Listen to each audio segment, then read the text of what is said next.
This is the Dr. JoJo, member of Order 66, the 41st Division, and the unofficial doctor for the Escape Pod cast.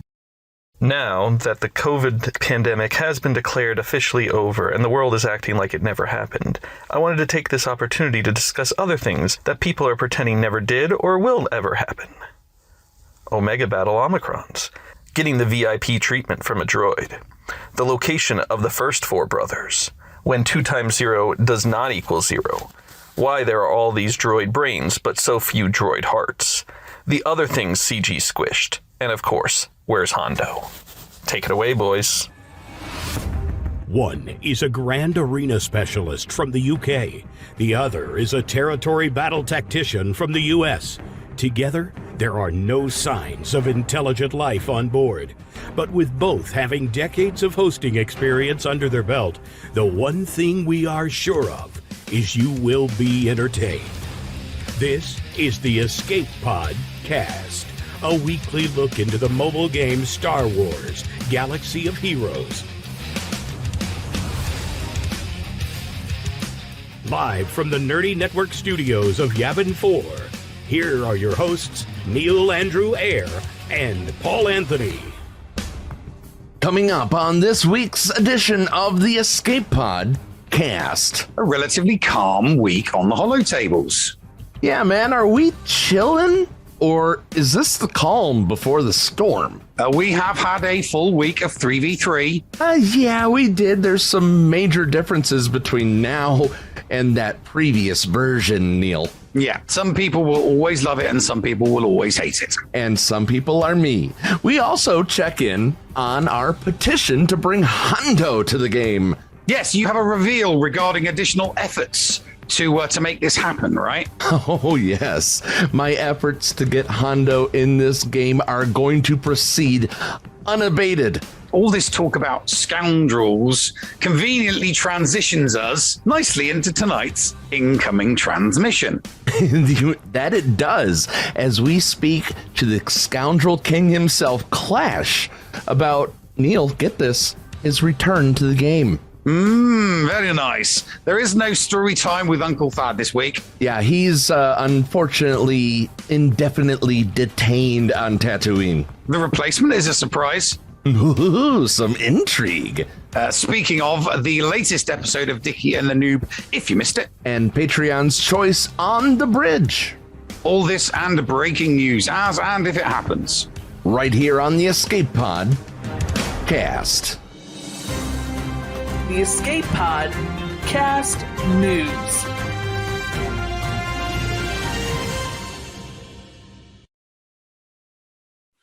Hello there, ladies and gentlemen, and welcome to another episode of the Escape Pod Cast. I'm your host, the Nev, and as always, I'm joined by my hetero life partner, Paul, Anthony. It's only one Paul, obviously. Paul, how you been this week? Today's Friday, right? Yes, that is correct.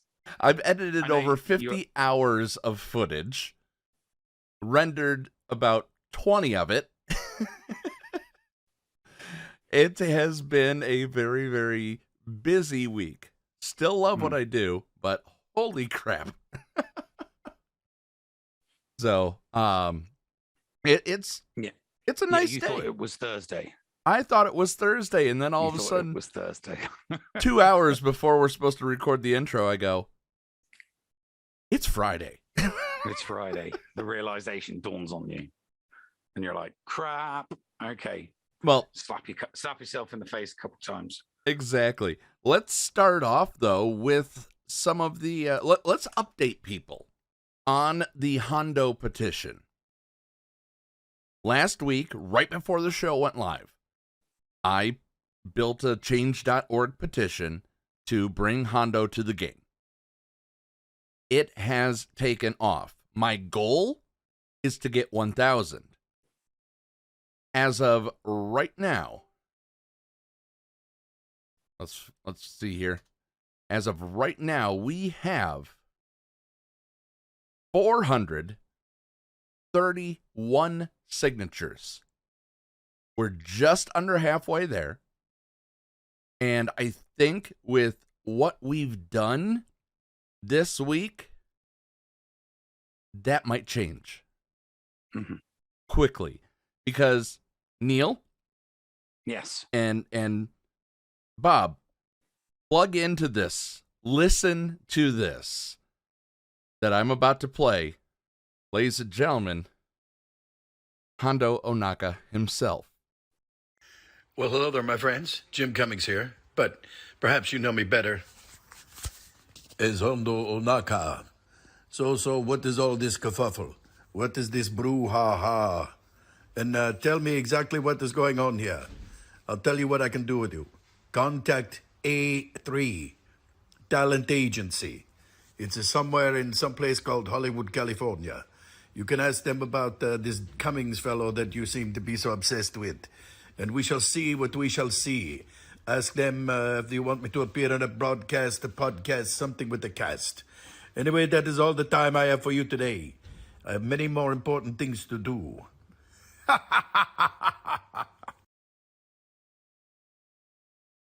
So you're saying there's a chance? Okay. So Just gonna have to wait and see. we're going to have to wait and see. I have reached out to A3. Thank you, Cascade, for the subscription.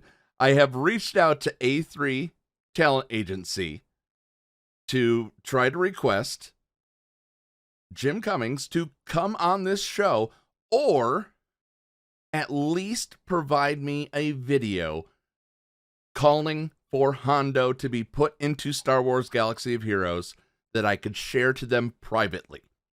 Does he have a Twitter handle? He does have a Twitter handle. Because I'm just thinking we could stoke the jealousy fires and tag in Sam Witwer and other characters that have other actors that have characters that are in the game so they can rub it in his face. So Jim Cummings Acme is his Twitter handle. Definitely. Yeah, let him know. We support. I've reached out to him there as well. We want him to get in the game. We have tried. I've tried to get in touch with him via Twitter. I was successful on Cameo, which you guys just saw. And now we have his attention and his interest. Mm-hmm. If he's asking me to reach out to A3, we could possibly do something bigger. Hondo will end up in this game, or I quit. You just give it time. A decent PR campaign. That's all it needs is a decent PR campaign. A nice big chunk of signatures that you can then go to him and have him say, hey, CG, why do these guys get their characters in the game? Where's my character? We use some PR clout. We so can get there. So Neil, you know Sam a little bit. You've talked with him before. Let's see if we can stoke those. I don't know him. You've gotten a reply from him though. I've interacted with him on Twitter. That's it. Yeah. I don't know him or anything like that. That's the extent I've interacted. That's it. Don't know them. What I'm saying is you've talked to him on Twitter at least once. Yeah. I mean, there was a bit of banter between him and the actress that does Iden Versio. Shortly before Would You Adam and Eve, Iden Versio came into the game, and she was good as well. One of the really, really good characters. I mean, obviously Starkiller's great, but for a marquee character to be as good as Iden Versio, yeah, they were definitely. And the personalities were on Twitter, and they had some banter, and they were talking about it. I just think something like that from a PR point of view could be good for Hondo through Jim Cummings, but we'll see. Oh, very much so. And that's what we're going to try to do. We have his attention now. Mm-hmm. and I eagerly await A3's response to the email that I sent out. I also sent an explanation to his Twitter handle, so he will personally know what's going on. But this has got to happen. This has got to happen. And Sarlacc said, "Is that a wager, Paul?" Yes. I'm actually probably going to put a deadline on it once I know what happens with this Jim Cummings thing. I may very well pull an Arnold, but actually have the balls to do it.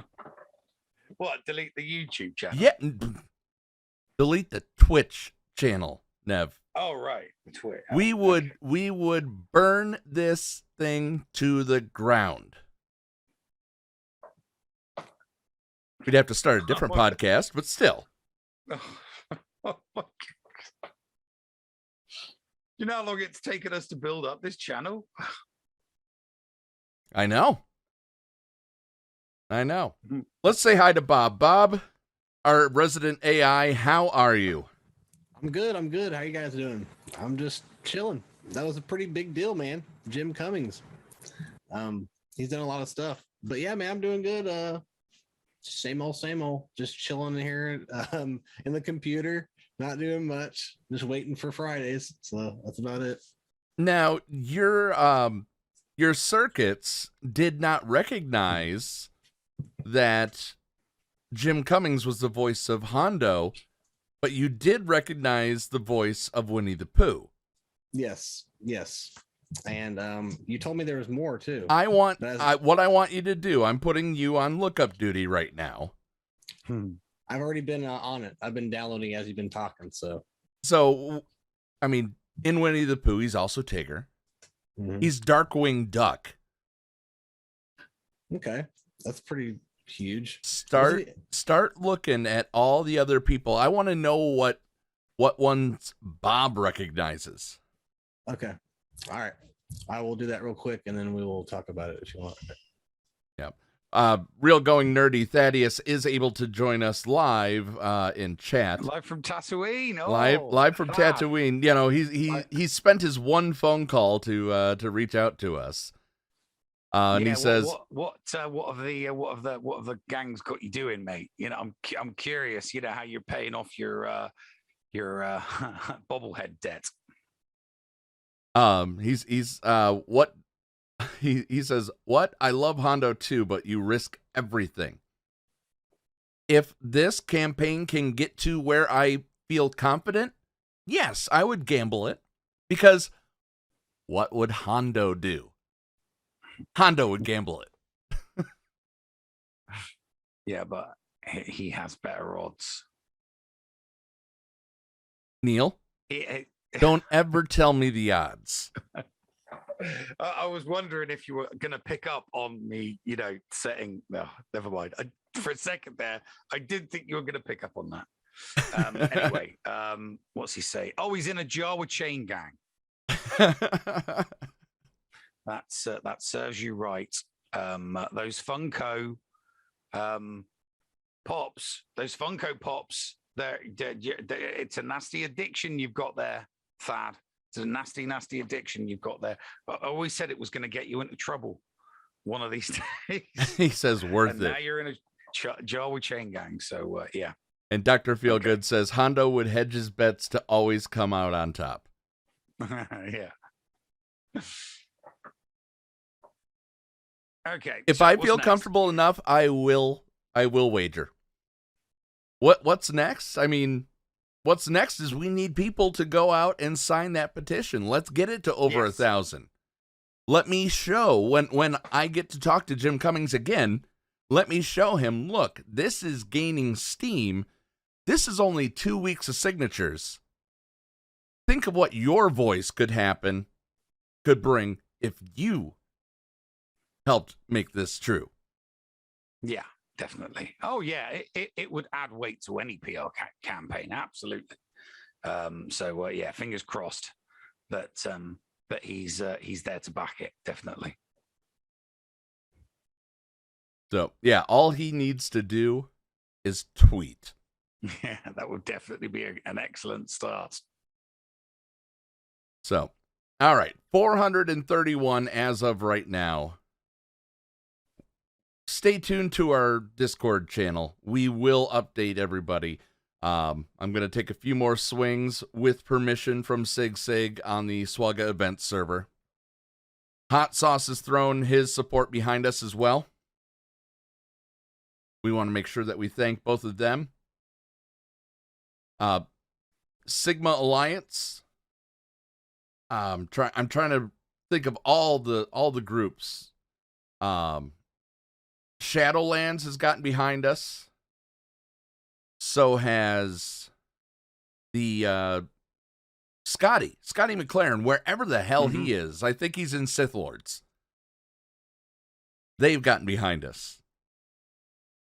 All we need is just as much support as we had last time, plus a little bit more. Yeah, absolutely.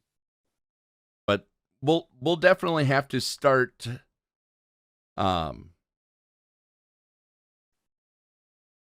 we're going to have to start getting some feelers out there. Okay. Get Whitwer, get Iden Versio, you know. I can put a couple of tweets out and see if there's any bites, but that's literally all I can do. Yeah. All I can do is put a couple of tweets out there and see if anyone bites. I wonder if Carrie would help. I want don't know. Thaddeus. I mean, why don't you reach out to Carrie, because she's always listened to you. Thaddeus, reach out to Carrie and say, hey, you remember back in 2019 when episode 16 of the Escape podcast, when you said that Hondo has a possibility of coming to the game? Tell people about this. I'd love to know if she still plays. I think she said she does. Last time we had her I'd love to on. know if she still plays. Because it's been a while. So, Bob, have you found any more Jim Cummings characters that you recognize? I'm sure you have. Okay, I think he might have thousands of He voices. does. I mean, there's all kinds of stuff. I mean, of course, the old school stuff, like we just talked about. He's also Pete from like all the goofy shows and everything. But he's done Fallout 4. It said he's done Elder Scrolls Online. So he does a lot of video games too. I mean, I'm not even a quarter of the way through, and I've been scrolling down this whole. I mean, he's done Lara Croft games, Mafia 2, lots of Spider-Man shows and games. He's been Kraven the Hunter, Thor, Green Goblin, Tinker. I mean, it just goes on and on and on. I mean, this guy's a legend. He is a legend. Resume. If we could get him on here, Star Wars: The Old Republic. I recognized him. I recognized his character in the MMO that Darth Malgus came from. Yeah, the Old Republic. Yeah. I was sitting there listening to this guy talking. I'm going, that's Jim effing Cummins. One I thought was kind of cool. It caught my eye is in the Battle of the Smithsonian. What's that with Ben Stiller in it? Where he's in the Night at the museum. Night at the museum. Yeah, he played the big totem pole thing. I thought that was kind of He funny. played Jub. I think it was. Yeah. I think that's pretty funny. But dude, I mean, I advise everyone go just check out his stuff, because we could sit here and talk about what he's doing for half an hour. And if you feel so inclined, tweet at him. Say, hey, we support. We'd love to see what we can do to support you supporting this. Jim Cummings, Acme like Looney Tunes, which he played the Tasmanian Devil. Yeah, let's get this guy on here, man. This would be legendary. This would be a blast. We will do what it takes. I will do everything to my best ability to bring the voice of Hondo Ohnaka on this show to get Hondo Ohnaka in this game. Can we get him to do a voice for the noob? That would be cool. That would be awesome, man. That would be legendary. That would be the legendary part. He would be the reprogrammed noob. I would talk to the voice actor who does the noob and tell them to step down, and so Jim Cummings could play the noob for one episode. That would be awesome. I'm down for that. Can we get him and Mike Zero on at the same time? Mike Zero's in chat. Yeah, we cannot get Thaddeus. Going nerdy. We can't get Thaddeus and Mike Zero on at the same time. But there still is the offer for Mike Zero to come on this show. Also, Yeah, what's the guy Overlord DVD? What's his name? Doomcock. Yeah. He's still, the invite is still open to him as well. I can't stand their conspiracy theories. You know this. But I'm absolutely willing to listen to them and give them a platform so I could tell them how I feel. Thaddeus and I used to discuss rumors and such that got posted on. We used to do it every Sunday live. He would go live, and I would bug him in Discord, and he'd be like, "Oh, come on Zoom," and then he'd spend 15 minutes trying to work out what the audio and the video was, because we all know how good Thaddeus is at audio and video when he's live. It's super awesome.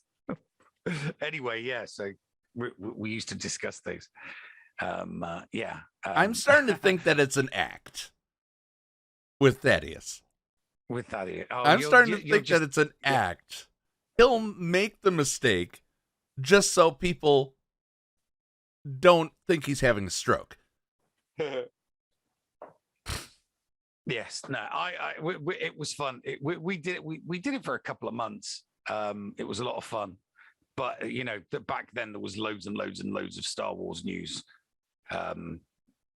constantly floating around, so there was always plenty to talk about, but there isn't as much to talk about anymore. So we'll definitely get more into Galaxy of Heroes after the break, but let's touch on the Kathleen Kennedy interview. Okay. Have you seen this yet? Dun, dun, dun. No. Kathleen Kennedy, 1 week before the Kenobi series comes out, stated that she no longer wants to recast characters that are already established with younger versions. Apparently with the young Luke thing, and using his likeness, she says that's the reason Solo failed. No, the reason Solo failed was the box office that it went up against in that weekend. But Bob, look up for me what movies came out 2 weeks before and that very week that Solo came out. Because I think it was going against an MCU movie. I think that it was going against a Fast and Furious movie. It had poor release timing. But the thing that gets me, and for once, I'm actually upset with what Kathleen Kennedy said enough to say something about it. She said this 1 week before Obi-Wan Kenobi series comes out, not starring Alec Guinness, the original actor. I mean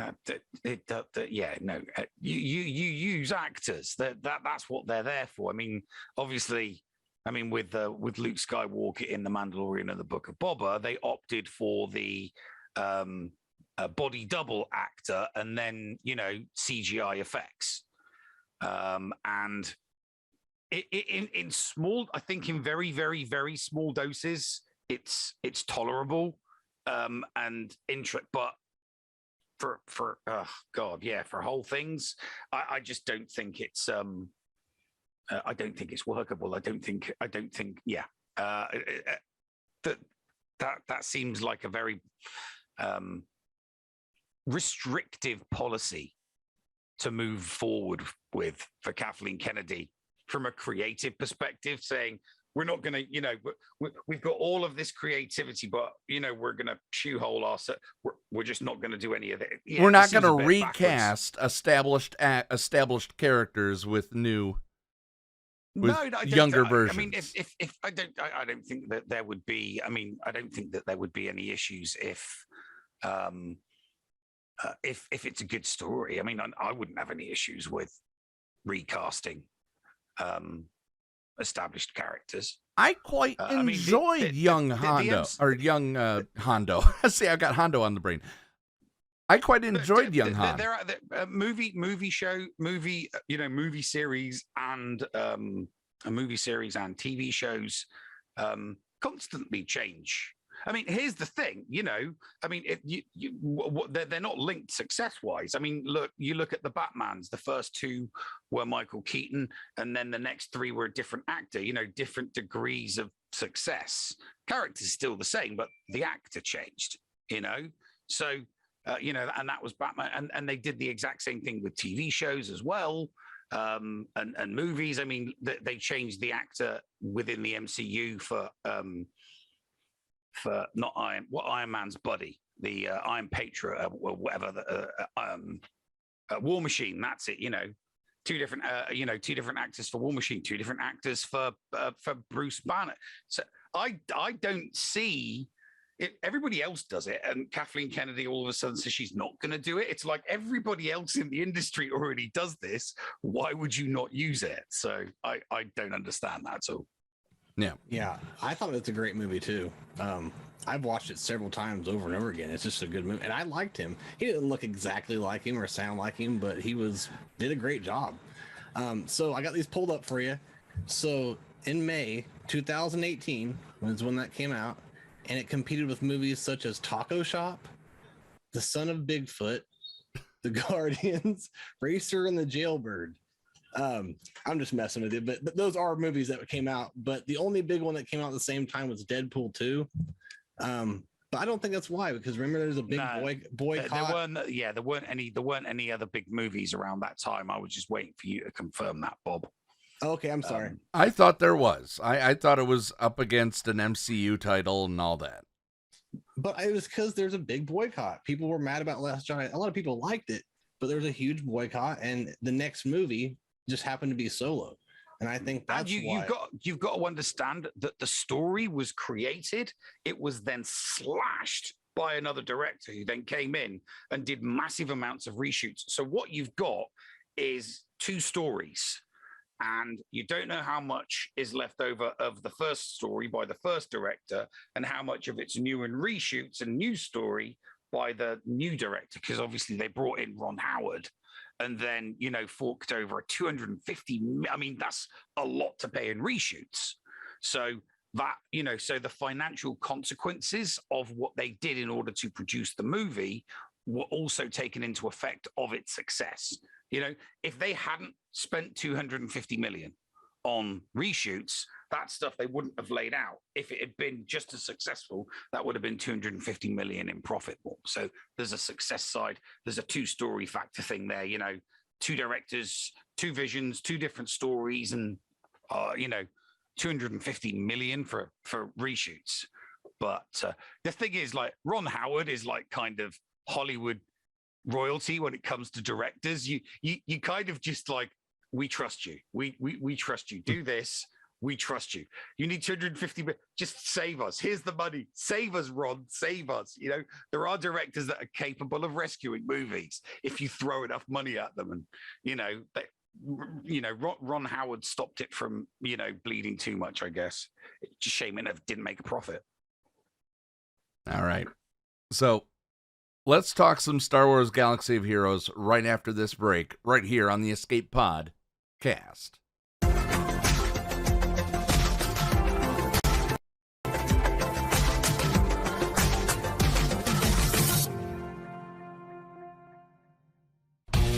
HotBot in HotUtils is one of the most comprehensive tools for Star Wars Galaxy of Heroes.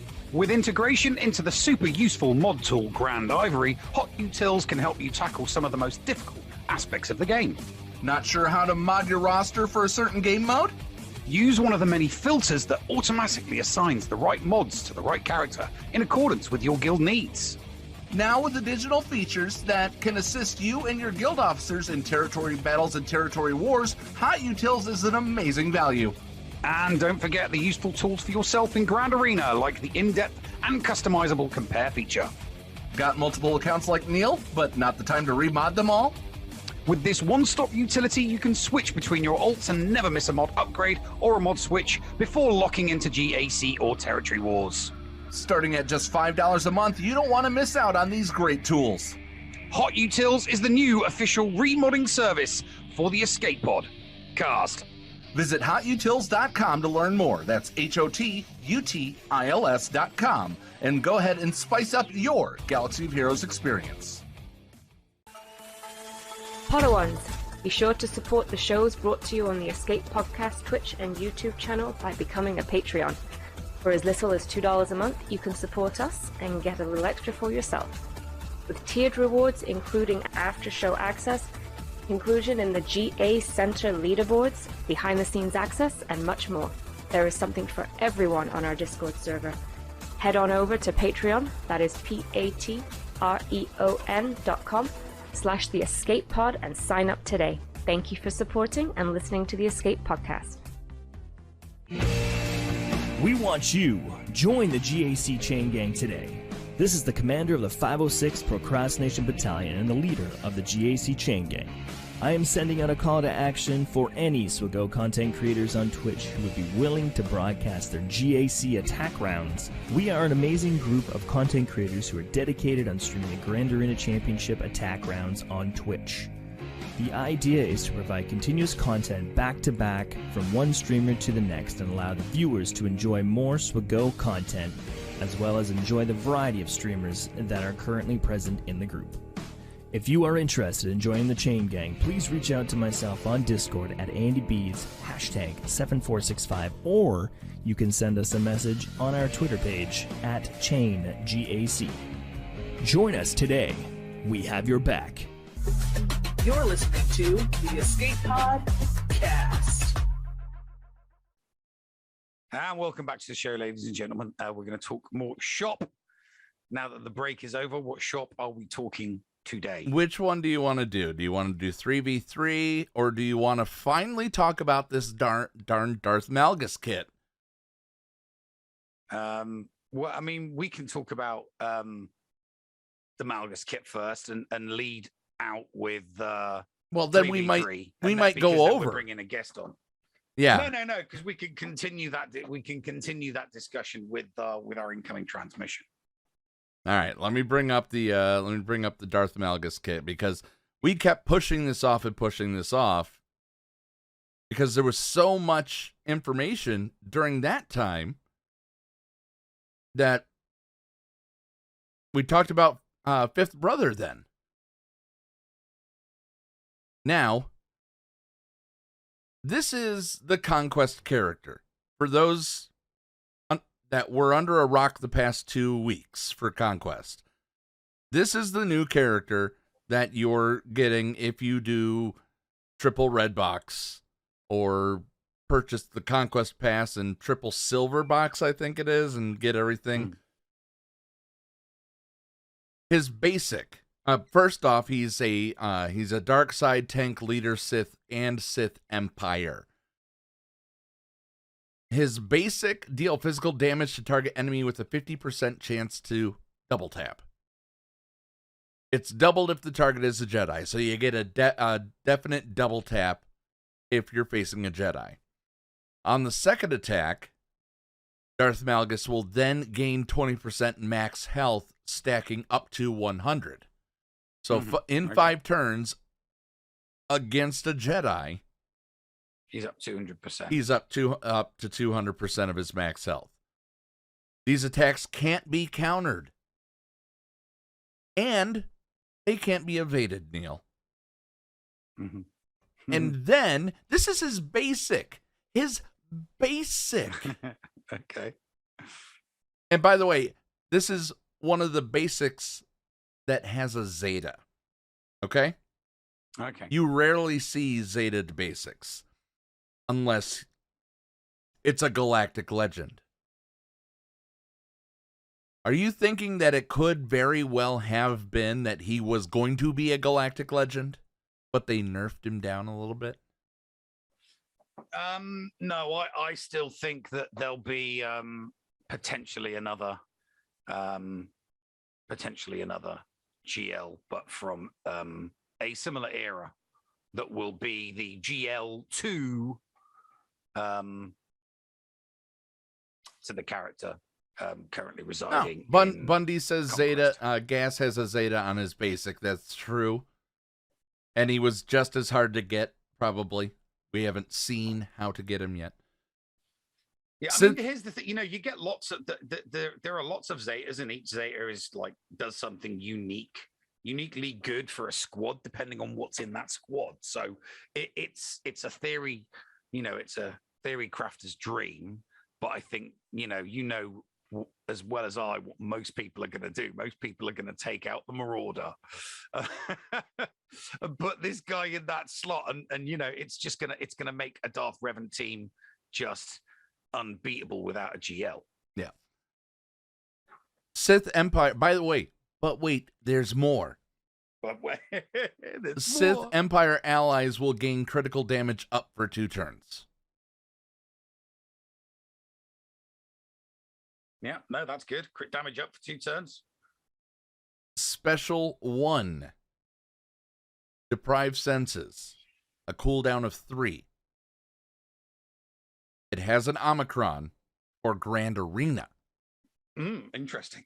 Deal physical damage to target enemy and inflict blind and shock for 2 turns. If they were already shocked, shock all enemies for 2 turns and inflict ability block on the target enemy for 2 turns. And then Darth Malgus will taunt for 2 turns. Yeah, just that on its own would make Malgus like an awesome character to solo Padme teams. Blind and shock. Back and forth, Neil. Look at this. Back and forth, taunting with Malik, taunting with Malgus. Yeah. I mean, in 5v5, you're talking, for 5v5, awesome. For 3v3, him as the lead. Basti flinging all those debuffs. And Malik. This is just nasty. I mean, having a couple, it'd be nice. I mean, it would be nice to have a couple of decent Sith Empire teams in 3v3, because ultimately you only have one, and it's the one that Darth Revan is the lead for. But if you could have 2, that would be nice. That would be very, very, very nice. Or even Marauder hitting like a flippin' tank. Yeah, well, the Marauder can. In Grand Arena, debuffs inflicted by the first special can't be resisted, and Sith Empire allies gain critical chance up for 2 turns. And if the target was already shocked, deal true damage to all other enemies. Mm-hmm. Oh, but wait, there's more. Mm-hmm. No, really? Malgus gains 50% turn meter. Nice. Extra turn meter. Gotta love it. You gotta love it. Dark Deception, his second special, with a cooldown of 4. Deal true damage to target enemy to 40% of Darth Malgus's max health. Remember, you can increase that max health in 5 turns that he's taken with his basic. Mm-hmm. If Malgus is in the... and inflict doubt upon them, which means that they can't gain bonus turn meter or buffs or recover any protection. Mm-hmm. Healing immunity, and then doubt. Ain't doing anything. lot of debuffs. Whatever team you throw, whatever team goes up against that is not. They're not looking good. If They're Malgus not is looking in good at all. if Malgus is in the leader slot and not the ally slot, doubt cannot be resisted. Increase the enemy's cooldowns by 1, which can't be resisted. Malgus then gains protection up and additional protection up, 5% stacking, no limit, for each debuff on each ally for 2 turns. Okay. People are not paying attention enough to this kit. And can our listeners now understand why I was so pissed that this is a conquest character? It's a good character. I mean, This- the only team that springs to mind that could humble it is a very, very well modded, very, very fast bounty hunter team. Because obviously all of those debuffs would just simply be regenerated protection in a Bosk team. I just wouldn't know. That would be a good question to bring up during the incoming transmission. His leader ability is an Omicron. Ooh, there we go. Grand Arena. Omicron. By itself, Sith Empire allies cannot have turn meter reduction. For each Sith Empire ally at the start of the battle, excluding summoned allies. So that could mean we're getting a summoned Sith Empire in the future. Sith Empire allies have plus 10% critical chance, so up to 40% extra critical chance, and max health, and plus 10 speed, so an extra 40 speed. Mm-hmm. Yeah, Your the extra Basti speed is gonna be already FAF.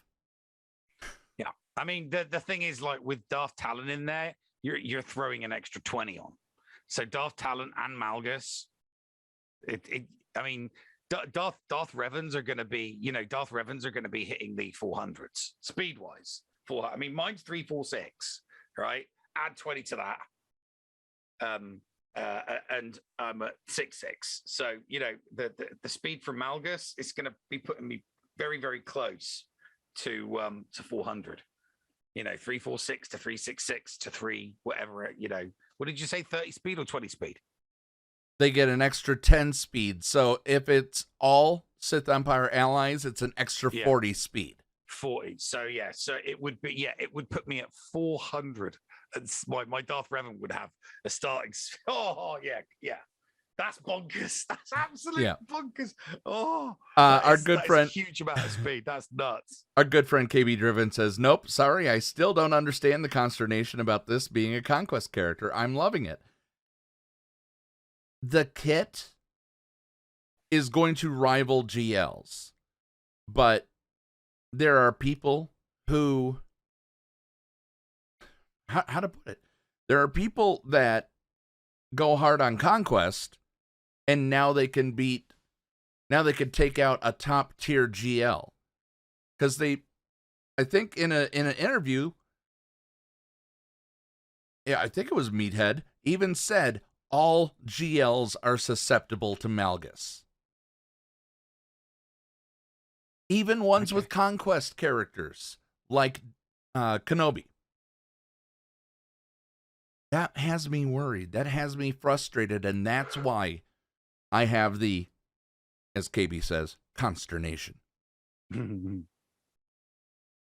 Also on this one, the first time any other ally falls below 50% health, at the end of that turn, all enemies are inflicted with fear.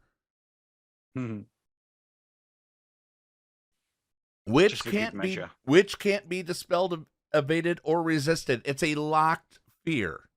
Yeah, so that as soon as you drop below 50%, boom. That's all right. That is a kick in the teeth right at the end. You think you've survived, and it's like, here's a little fear. Yeah, as soon as somebody drops below 50%, Why don't here? I'm gonna remake all of the. I'm gonna rewrite this line.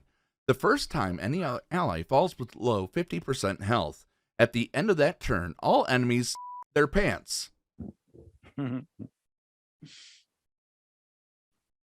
Darth Malgus is immune. Darth Malgus himself is immune to stun and fear. Whenever doubt expires from an enemy, Sith Empire allies gain a stack of "We Have Returned" for 4 turns, which is plus 5% critical damage and offense. Oh, lovely. Oh, Hercules, Hercules, Hercules. Here's your little toy, Neil. While in Grand Arena, he messes with mastery. Okay. Sith Empire allies have plus 50% mastery. Are there any other characters that touch... Bob, look this up. Are there any other characters that touch mastery that are not Galactic Legends? Not that I can think of, no.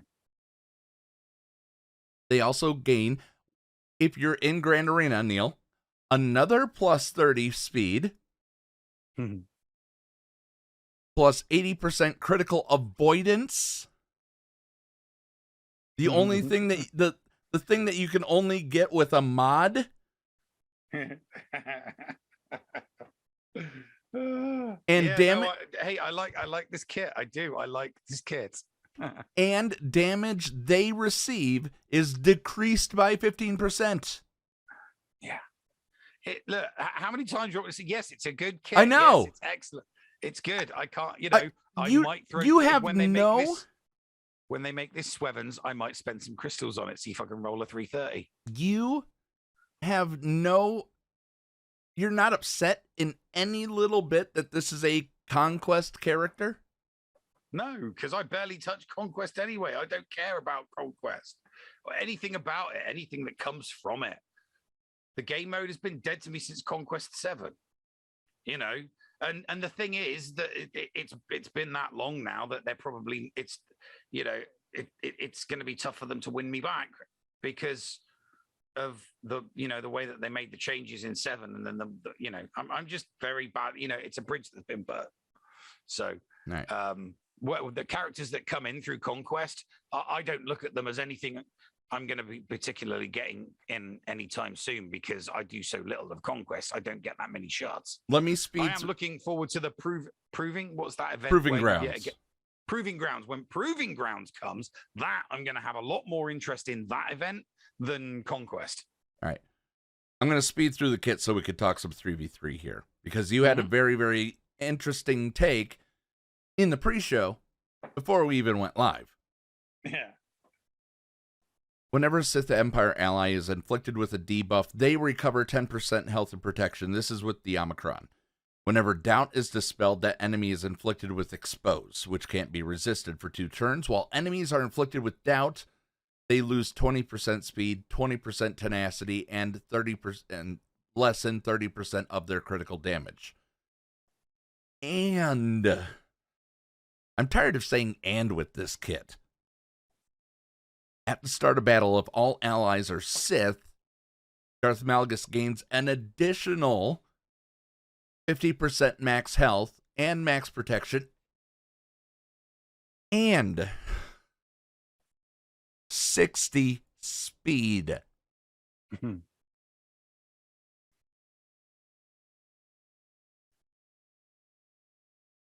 I don't know why it says this, but then it does say at the start of battle, Darth Malgus recovers 100% health and protection. His max health goes up, and then he heals himself.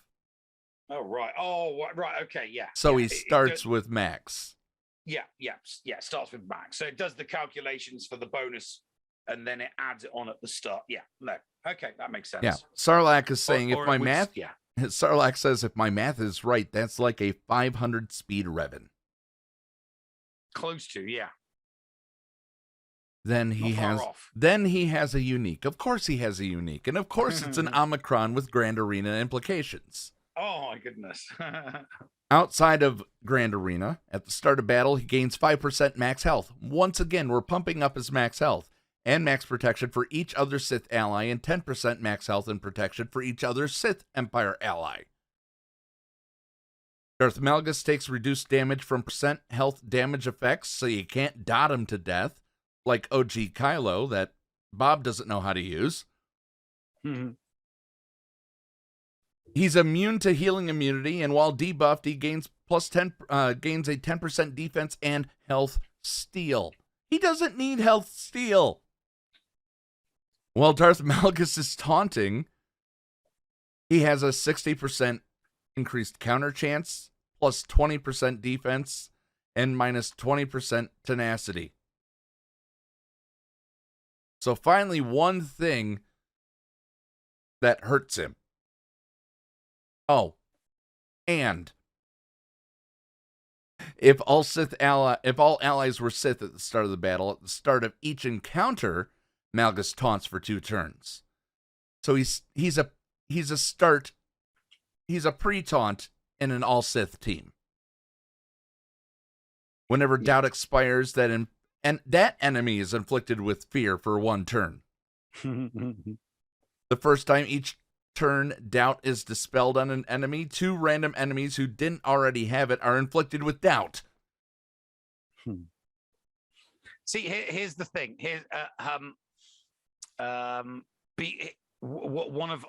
of the arguments has been that the crystal investment in Conquest since Conquest 7, they slowed down the energy regen and the stamina regen, and it never returned to pre-7 levels. So there were lots of people saying the amount of crystals that I'm putting into Conquest in order to get the primary reward, the red crate, whatever color it is.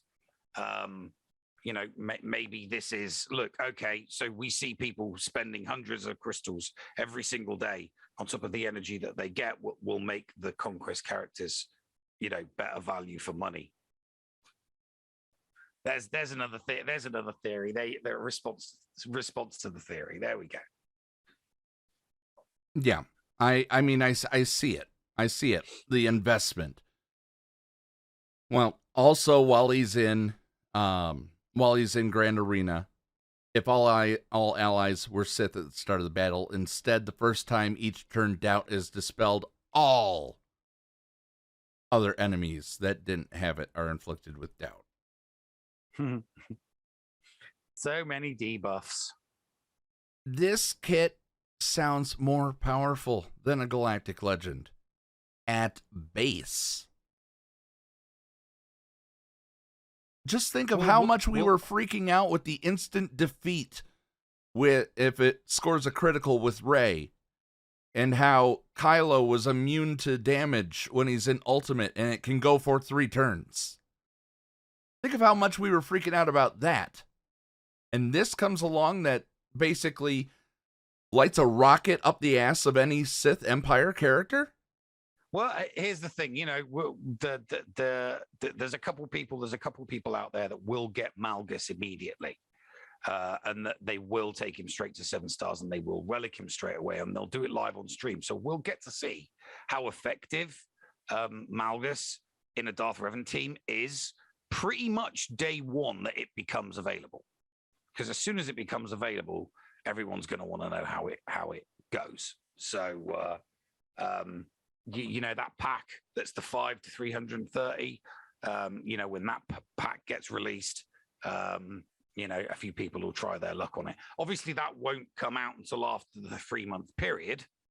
I mean, it's in the game, but I don't think that they'd release it before the end of the 3rd month. If you've got a big enough wallet, you can get this character. They want people spending to get this character, that's for sure. All right. Why are people so horrible at 3v3, Neil? It's not that people are horrible, it's that everybody's rusty. Okay?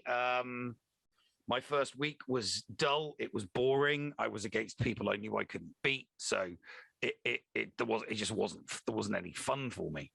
And that's different this week. But I've noticed that the way that I'm picking things back up. So I just think it's cobwebs. So everybody, if anybody that had a bad first week, you can knock that one on the head. You can scratch that one down to, I haven't done 3v3 competitively for 8 months, because that's the truth for everybody. Last 3v3 was October of last year.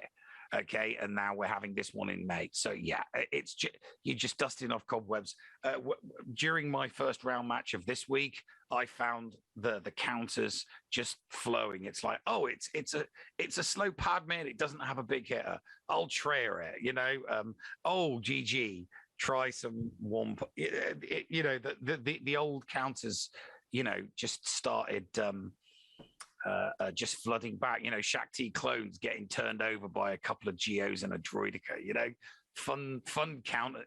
You just got to get back into the swing of it. So it's taken me a while to get back into the swing, but yeah, I'm enjoying this week. I didn't enjoy week one at all. Really hated it. Didn't get much enjoyment from it. Round one, what about you? I fought admirably and I won. Round two, that was, of course, Friday night when we're doing the podcast. And that Saturday, I had to be up at 5 a.m. to run a meeting until 4. And I thought, oh, I'm just going to be able to, during the meeting. No, I had a lot of involvement in that meeting. It ends early, and I go, oh, shoot, Grand Arena. Look up at the clock. Mind you, in the Central Time Zone, Grand Arena ends at 4 p.m. It was 3:55. I got my one battle in. He didn't full clear me. I could have won this one. Yeah. If you'd given yourself the time to try for a full clear, yeah. Absolutely, you could have won.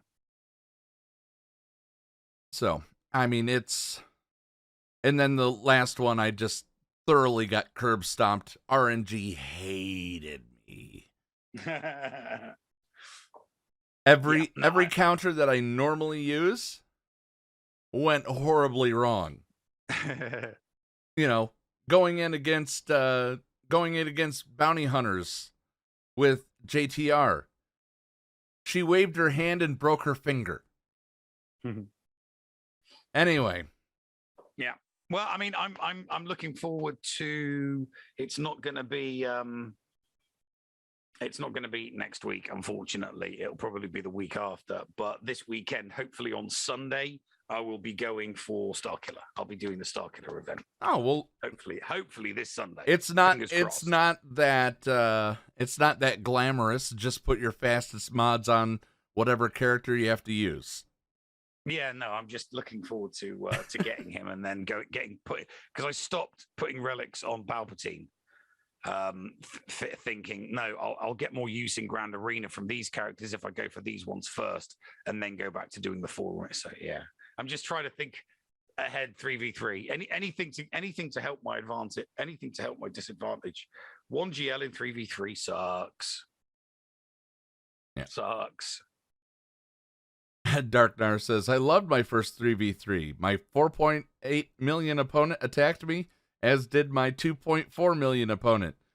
By the way, Darknar started playing probably a few months ago. Yeah. So there was a flat Darknar on the pavement at the end of that night. 2 months ago.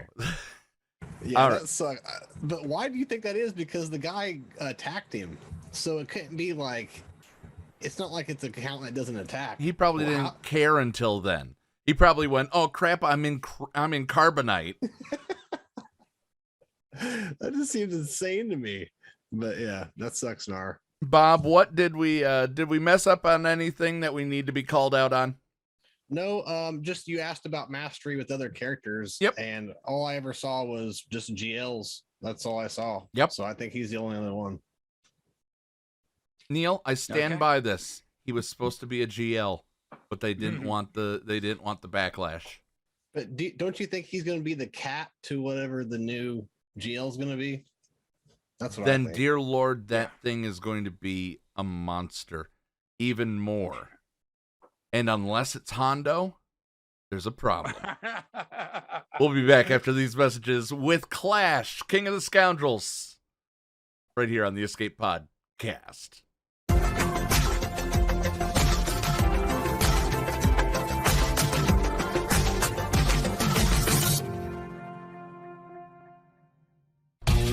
HotBot in HotUtils is one of the most comprehensive tools for Star Wars Galaxy of Heroes. With integration into the super useful mod tool Grand Ivory, HotUtils can help you tackle some of the most difficult aspects of the game. Not sure how to mod your roster for a certain game mode? Use one of the many filters that automatically assigns the right mods to the right character in accordance with your guild needs. Now with the digital features that can assist you and your guild officers in territory battles and territory wars, HotUtils is an amazing value. And don't forget the useful tools for yourself in Grand Arena, like the in-depth and customizable compare feature. Got multiple accounts like Neil, but not the time to remod them all? With this one-stop utility, you can switch between your alts and never miss a mod upgrade or a mod switch before locking into GAC or Territory Wars. Starting at just $5 a month, you don't want to miss out on these great tools. HotUtils is the new official remodding service for the Escape Pod Cast. Visit HotUtils.com to learn more. That's HotUtils.com. And go ahead and spice up your Galaxy of Heroes experience. Podawans, be sure to support the shows brought to you on the Escape Podcast Twitch and YouTube channel by becoming a Patreon. For as little as $2 a month, you can support us and get a little extra for yourself. With tiered rewards including access to Shitty Bill's Arena Tracking Bot, after-show access, inclusion in the GA Center leaderboards, behind-the-scenes access, and much more. There is something for everyone on our Discord server. Head on over to Patreon, that is patreon.com/The Escape Pod, and sign up today. Thank you for supporting and listening to the Escape Podcast. The Escape Pod, cast for kids. It's really cool. Hello there, boys and girls, and welcome to Storytime with the Nev. I know it's been a while, but I'm taking the opportunity that chance has directed me to. Uncle Thad got carried away with his Funko Pops recently. He got in hock to the wrong underworld boss, and so he's paying it off to them in some bar on Tatooine. Bad for Uncle Thad, good for the Nev. To that end, let's kick off. Today we're going to talk about Scoundrels. More specifically, my favourite Scoundrels. The game has lots of them. CG are not skimpy when it comes to the Scoundrel tag. Oh no, CG are not. They spread it around. They really, really do. For that, I and people like Clash are eternally grateful. Scoundrels obscure the light dark side dichotomy because so many are on both sides. Like, there's so many good Scoundrels that you can mix and match, both light and dark side. So let's look at a couple of my favorites. From the dark side, it's for me it's got to be Bosk. I mean, yeah, sure, he's a bounty hunter, but he is, for me, the number one Scoundrel bounty hunter. Right? The dude he's an incredible tank and can lead any assortment of bounty hunters. When he gets that net fired off, he's a simple man, but if you get him fast and you get him tanky, he is awesome. Not just as the leader, but under any Scoundrel leadership, he'll act as a brilliant tank. And let's not forget, he is the crew for his own ship, the Houndstooth. One of the most significant ships in Star Wars Galaxy of Heroes. The ship has always been meta. The ship and the character just have the insane ability to outlast most Scoundrels. I mean, let's be honest, most Scoundrels are predominantly out there attacking like mad. Not Bosk. He is the quiet badass in the background. Onto the light side, my favorite Scoundrel. It is very similar in choice to my Dark Side favourite. There is a twist, though. It's not a scoundrel per se, singular. It's two. It's plural. But it's a duo, and they just can't be separated, and it's Han and Chewie.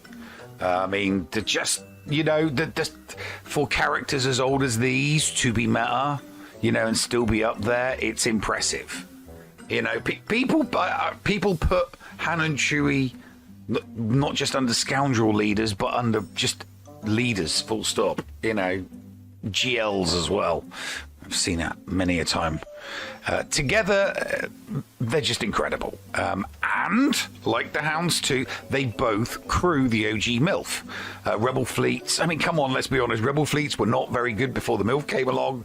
The puzzle was fun, the event was cool, and then the ship we got packaged it really, really nicely. Everyone went nuts with relics on Han and Chewie and discovered just how badass they are under scoundrel leaders. So that's what makes them my favourite. So there you have it, boys and girls. The Nev's favourite scoundrels. I don't know if I'll be back next week. Hopefully Uncle Thad has paid his debt off by then. But that's all from me today, boys and girls. I'll see you again soon for another story time with the Nev, right here on the Escape Podcast for kids. Hello, friends. This is Thaddeus from Going Nerdy, and I approve this message and am compensated for signups for this service. The world's largest audiobook library is at your fingertips, and the Escape Pod Castaways wants you to try it for free. Head on over to escapepodcastaways.com and click the Going Nerdy offer button to claim a free audiobook and 2 Audible originals. Cancel anytime, and it's absolutely free to sign up. Check out Audible and support the Escape Pod Castaways. All for free. See Audible website for details. Restrictions may apply.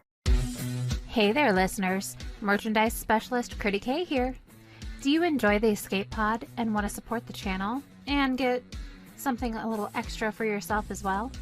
Head on over to tpublic.com/user/theescapepodcast and grab a Team Neil, Team Paul, Critty Play, or many other fun Padawan designs on your choice of shirt, cup, sticker, mask, or even a magnet. And be sure to check out the Mrs. Anthony Shirts channel on the Escape Podcast Discord and get the latest info on the other designs I make as well.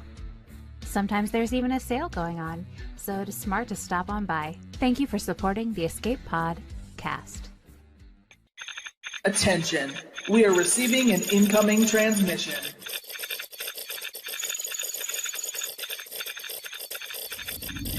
Attention.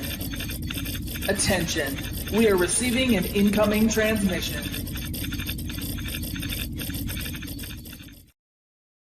And welcome back to the show, everybody. Oh, this week's incoming transmission is a good one. Paul, introduce our guest for the week. Gladly. Ladies and gentlemen, it has been, I believe, over 2 years since we have seen this face grace the Escape Podcast. They are no longer a content creator, but if we are trying to get Hondo in the game, who better to come on and join us than the one and only Clash? How the hell have you been? I've been really good. I am so glad to be on here, and I am so excited to have seen the news about Mr. Cummings. That's about as great of an endorsement as you could possibly get. It's not official yet. It's not official. He has invited. I know.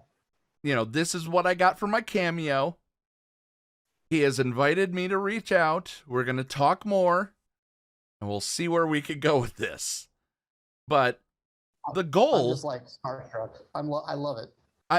I might not be able to share what he says, what he creates for Capital Games, but I am going to ask him to create a special video for Capital Games saying, why the hell am I not in this game?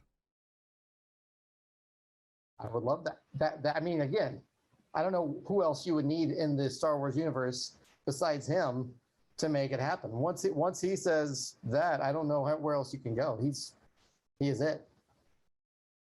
I mean, maybe you could talk to Kathleen Kennedy or George Lucas or something like that, but still, that's as close as he gets. So, Clash, what we said goodbye when we heard that you had left the game. It's been about a year and a half. Yeah, it was about actually February of 2021. So yeah, about a little over a year and 4 months or so. So, what was the breaking point of content creation? I mean, you two both know very well, the type of work that goes into content creation, and let alone the game itself. I mean, that's I think probably a lesser part if you're a content creator. And I at the time I started a business and had 2 very little kids, and it just wasn't in the cards. And so instead of trying to feebly make my way out, I just said, I'm gonna take off, and I'll see you when I see you. And no plans to come back, but as many do, there's sometimes something that pulls you back in. And I guess it was last November or December-ish timeframe. Yeah. They said they were bringing in Dash Rendar, and I mean, I was like, okay, I guess I could figure it out, right? Yeah. I think that anything for the Scoundrels is going to be good for you. You must have enjoyed. I mean, here's the thing: you must have enjoyed your break, and now because now you're coming back, and there's a bunch of stuff that Scoundrels can do that you can get your teeth stuck into. Oh man, I mean, yes, like that's the one drawback, because I've had so many cool ideas and videos and things like that I've wanted to put together. I'm just like, I can't, there's just not enough time. And I committed to just saying, if I share anything, it'll just be little quick videos that I do as a craft inside the Scoundrel server. I was very fortunate that the person who, he's actually since retired, but I had someone take over my account the whole time, and they did an amazing job with it. They got Cat for me day one. They got, every one of them that you want. Like I was like, I think these are going to be cool one day if I ever do come back, like Bo Katan, not that she's, phenomenal, but there were a whole bunch that came in kind of all throughout that last year. And I kind of said no to all of them. I was like, yeah, no, just keep, and then once they said Dash, I said, okay, I'll come back and see what I can do with that. And, just kind of very, very gingerly dip my toe in. So you had a good caretaker for your account. You had a very good caretaker. I did. Well, yes, I had a great caretaker. That answers the other question: is did you walk away from the game at the same time of creation, or did you just say, I'm tired of showing people what I do, I'm just going to sit on the couch and do what I do? No, I did. I didn't do anything. I think I checked Discord like twice in a year. It was awesome because, that's also there's 3 parts of it, right? There's the community interaction, there's the game and stuff, and then there's the content creation. And the 2 biggest parts really are the community engagement and the content creation. And so I was like fully out. I was, I checked it a couple times and thought, okay, cool, things coming out. And then, but eventually, like, I checked it once and I had like, I think it was like last November, like I had like 300 pings. Okay, great. What is it now? And it was Dash. And I was like, oh, okay. That's how you found out. Okay. They're being serious. They're really trying. I mean, outside of like a Scoundrel GL, there probably wasn't much that I was like really going to get super hyped about. I mean, I had all the Scoundrels at Gear 13. I had them all relicked, and I was like, whatever. Like, but that one was his has been a lot of fun, and I've been able to do a lot of really cool things with them. So I'm super happy with both the fact that they introduced him, and 2, like his overall kit and everything else the Scoundrels can do now. I think they've really pumped them up to another level, like they deserve to be, more on par with like the Rebels or Sith or Jedi. So, how often do you use the Dash Rendar prepared team? Sadly, not enough. They can do some really cool things on offense. They're kind of weak on defense. On defense, I put together, some ideas, and I think some of them actually took off. A lot of people started using Haunted Chewy with Dash, which I immediately saw as like a very strong CLS, option, another option besides CLS. Once people decided that they could use CLS in other places, which I think some people have, Dash can do great things. And if you really want to get crazy, throw Cat in there, throw Vandor in there, and then you've got a team on defense that, even Gas struggles with. So I would like to say I use them more with the prepared team because all my prepared are Relic 7. They're all great. But if I'm using them on defense, I'm usually not going prepared. On offense, they can do cool stuff. I can definitely take out Sith Empire and several other strong teams, but until Darth Malgus comes along. Yeah, well, we still got a couple months for that. Some of them we'll cross that bridge when we come to it. Yeah, exactly. Right. But no, it's that team. I instantly ran after that team when I got taken off guard by it. I haven't been ever fooled again by it, but right. I instantly went after it going, this is something that could catch somebody off guard if they use Gas in front. And then, don't have a pew pew team. Right. Yeah, the prepared team, it kind of reminds me of like how they've done with the Tusken, right? You just kind of like forget like what things work, and all of a sudden you go in with you think is a strong counter, and then you forget, like that's how prepared works with this person, and I lost, and but I think there's so much versatility both as a leader and as a support. He's the fact that he's as fast as he has his ship. I really like his ship. I really hope they expand the Rebel fleet in general and that they bring in another capital ship for them. But overall, I couldn't have been happier. And I knew it. And I even said it in my Discord. Like once they called him, I'm like, if we don't get Outrider, then this is a total waste. I think he's going to be an awesome ship. Don't say another capital ship near Nev. He will flip out. No, I'm perfectly calm. What I was gonna ask was 3v3 related, actually. In that when you went away, you missed an entire upgrade. I do remember you briefly being in the talking about it in the server, because a lot of it is like, will it bring you back? And you're like, no, it's not. I'm not coming back. No. So you missed a big chunk of 3v3. How have you found it coming back? Because that gap, here's the thing, to everybody else, like that gap is like irrelevant. But because the last time we did 3v3 was like 7-8 months ago. But you missed that big gap anyway, so it doesn't really matter for you. So you're as much a duck to water as everybody else. The last time I was in a 3v3, I think was in the Reagan administration somewhere around. So I'm just wondering, as you as you eased back into the game, how did you find the new version of GAC compared to the old version? I love it. I love it so much because like my account was criminally heavy overweights to maybe some like lesser than meta things, right? Just because I'm a fan. Oh yeah, the old matchmaking. Yeah. So I'd get matchmaked against people, and I was always at least a 3GL disadvantage because I had such a high amount of like relics on character set I never used, because to me it's more of a it's a lot of a collection type of thing, right? And now I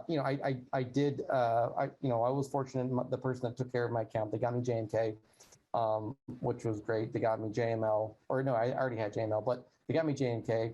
And since then, since December, I've been able to both get Sith Eternal and Lord Vader. So I'm really only missing one now. So I have 5, but at 9 million GP, there aren't too many 9 million GP that don't have all 6. Right? Yeah. So, but 5 is a lot less, or is a lot better than 3 when it comes to the matchmaking. So yeah, I've got 3 myself.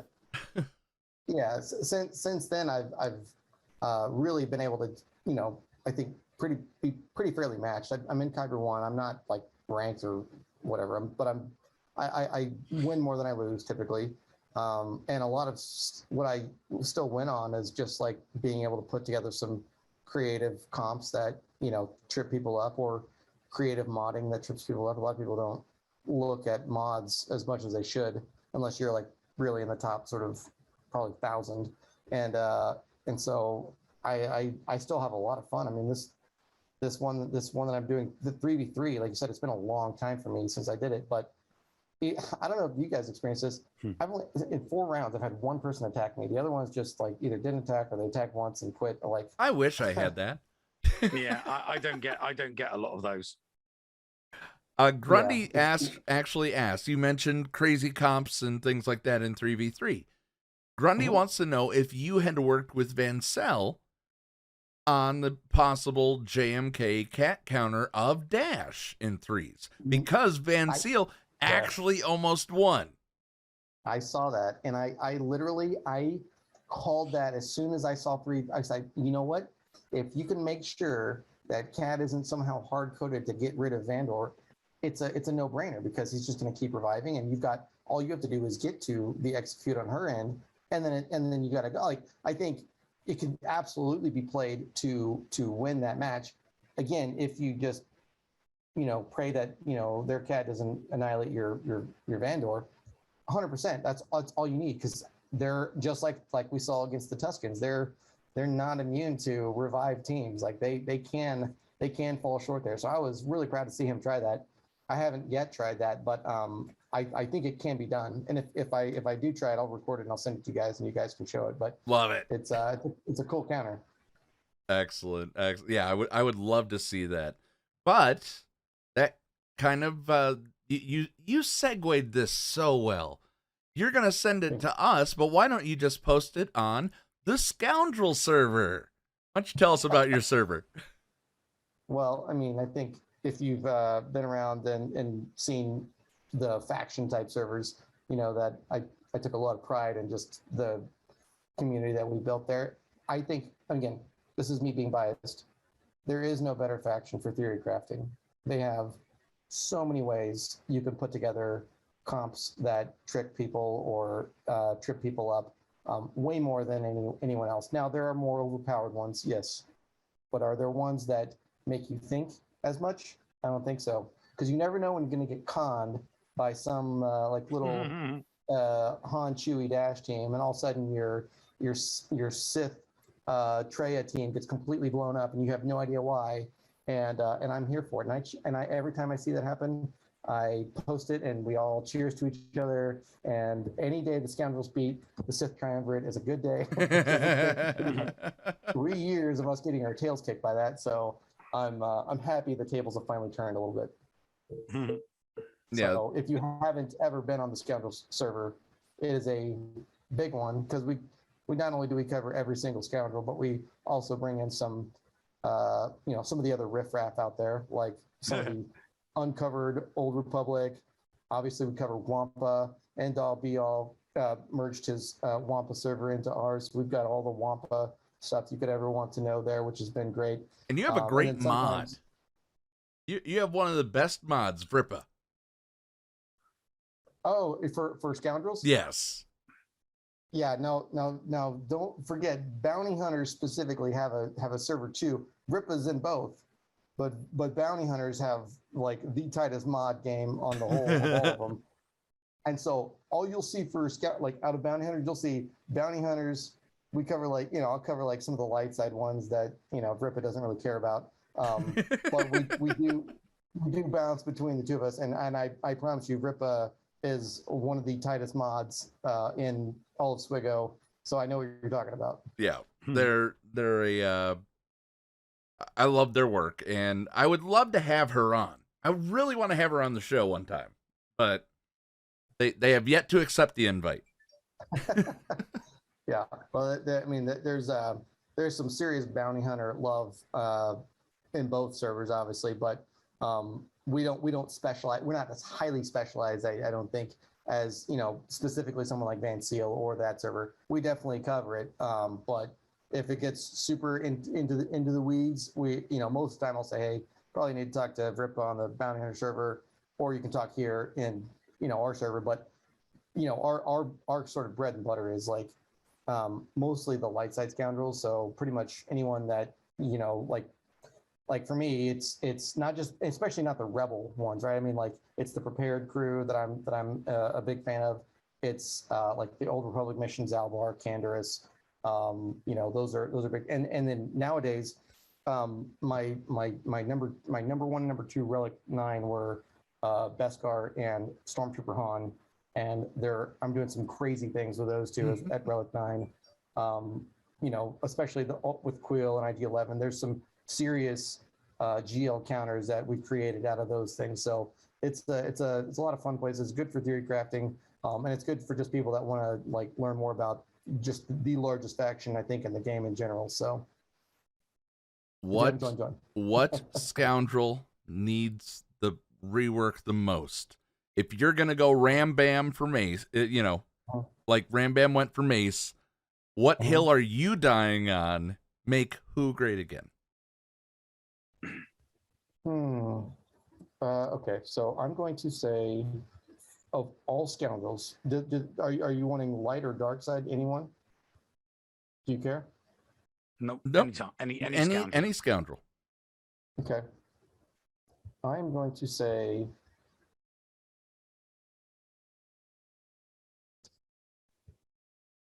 either Captain Han Solo or Lando Calrissian. I think Lando. I honestly think it's Lando myself. And so I'm glad that you said Lando there.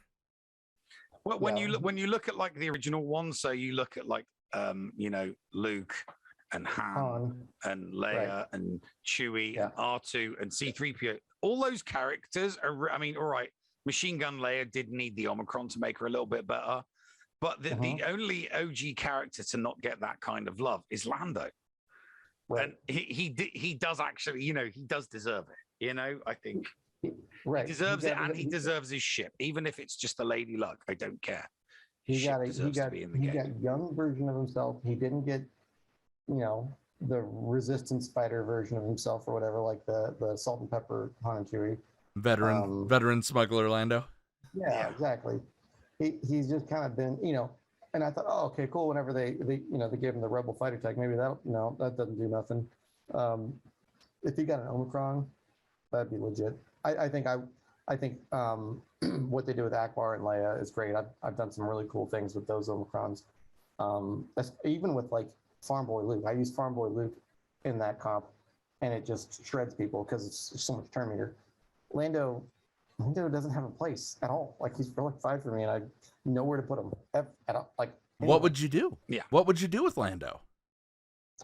I would give him one, like you said, I would give him a ship, like his own ship. Right, but what would the Omicron do?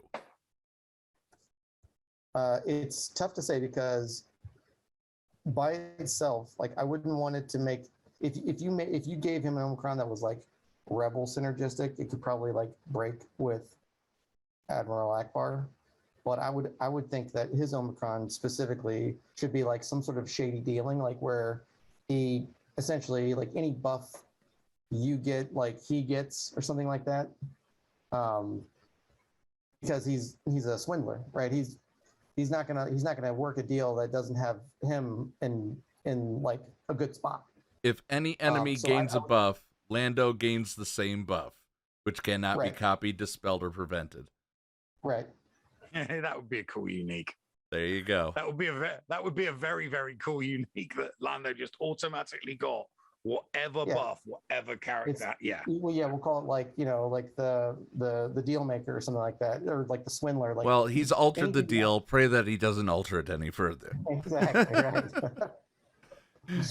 Clash. Exactly. Where I'm basically gonna make people click on the information in order to get the Discord link, because it's really hard to say over the air. So if you want to check out the Wretched Hive, or the Wretched Hive, right? Yeah, the Wretched Hive. Yeah, the Wretched Hive, the Scoundrel server. Click the show notes. Click the link in the chat. If you're watching the replay, I'm going to post it right now. If I actually, can actually put the right letters in there. There we go. Click the link in the chat or check the show notes. Check out Clash's server because it is one of the premier original Star Wars Galaxy of Heroes servers on Discord. Yep. We cannot. We got 4,400 people or 4,300 people there, so it's a good group. There's a lot of people, a lot of good brains. Very much so. Anything that you want to say to people that wish you would come back? It's a content. Yeah. Oh yeah, no. Let me get my kids out of diapers first, and then we can talk about that. There you go. There you go. It has been it has been an absolute pleasure to have you. Yes, absolutely. And as you said, you got kids in diapers. I promised your wife I'd give you back after 30 minutes. Unfortunately, our time is up, but there's more to come, and I'm going to have you back on once we're successful in getting Hondo into this game. I'm just saying. There is going to be a celebration stream when it happens. Yes, and we'll be pouring like beer and champagne. It's going to be amazing. I'm all for that. Exactly. Mm-hmm. All right. Thank you so much, Clash. Guys, stick around. The latest episode of Hellion the Noob is coming up in just a moment. If you've already seen it this month, relive it again. I loved putting the sound effects into this one. Listen for those. It was fun. And then after that, Patreon's Choice on the bridge, right here on the Escape Pod cast.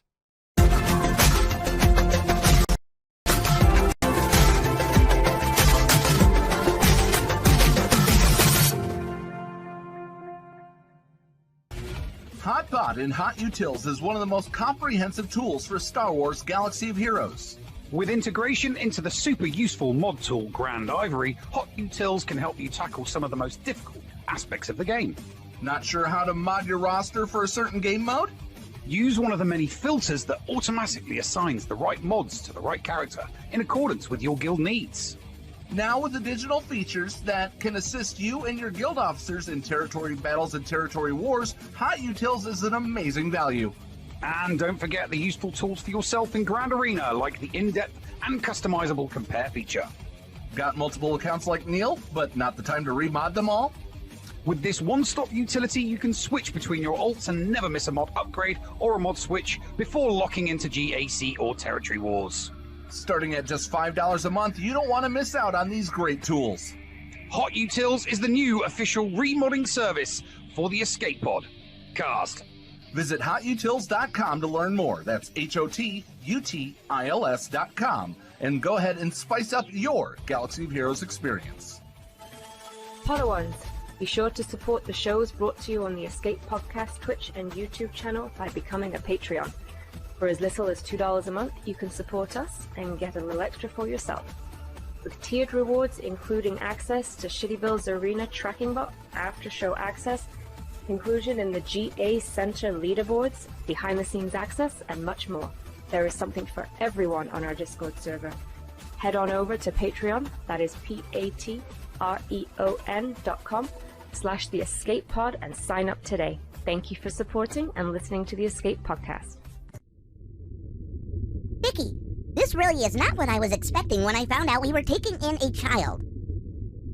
I get you, Noob. Rona isn't exactly what I was expecting either. She can be a little abrasive, yes, but I'm sure she'll grow on you. Grow on me? Like a fungus? She's a teenager. It's a rough time for anyone, and she's had it hard, left with only an assassin droid with no personality to take care of her.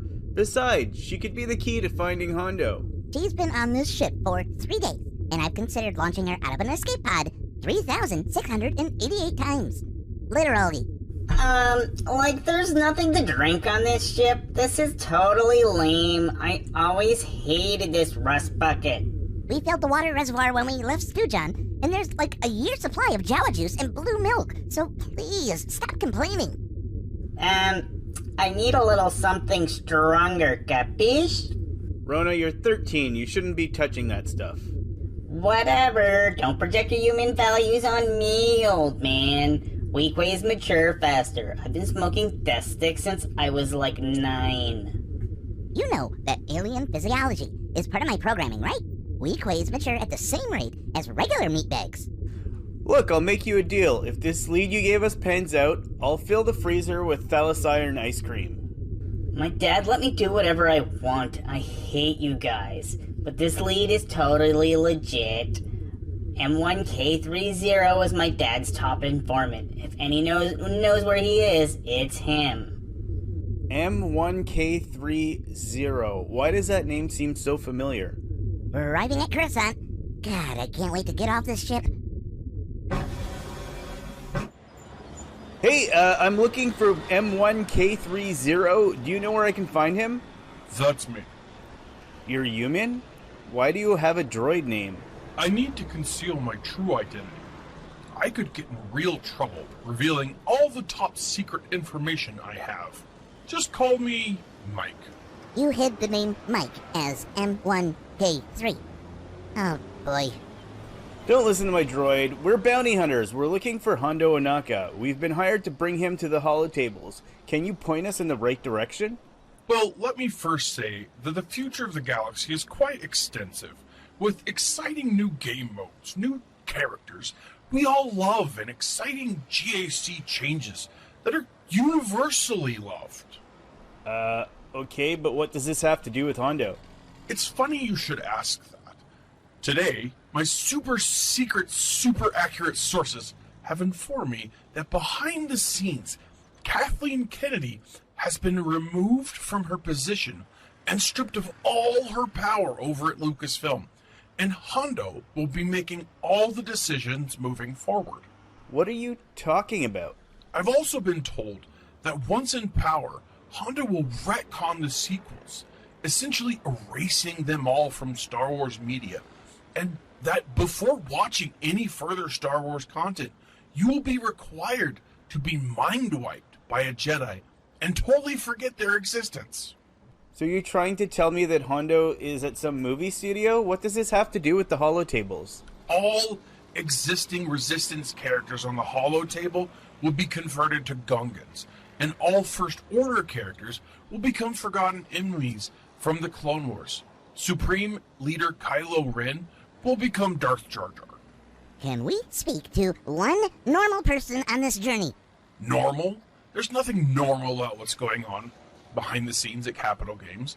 My sources tell me that they've put a meathead in charge, while the community has been blessed with the addition of a crumlet to the community.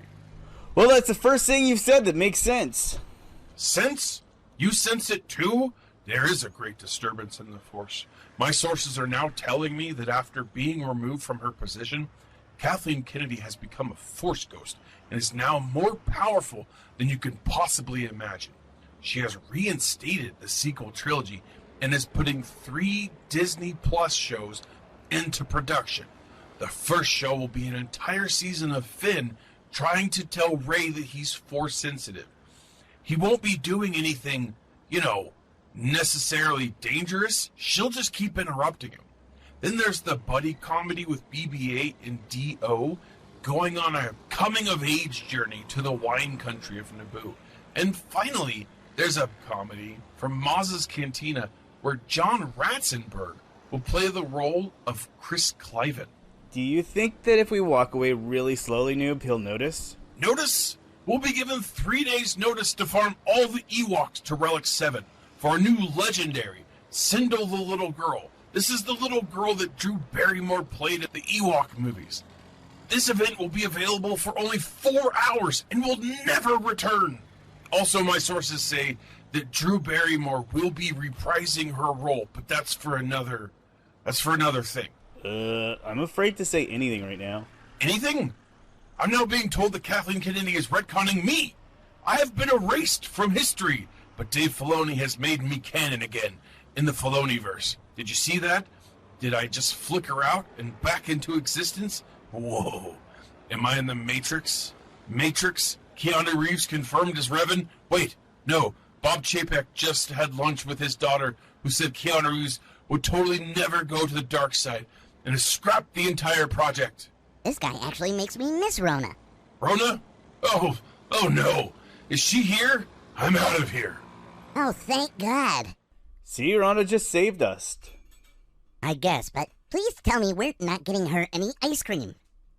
Oh God, no, but unfortunately we're no closer to finding Hondo.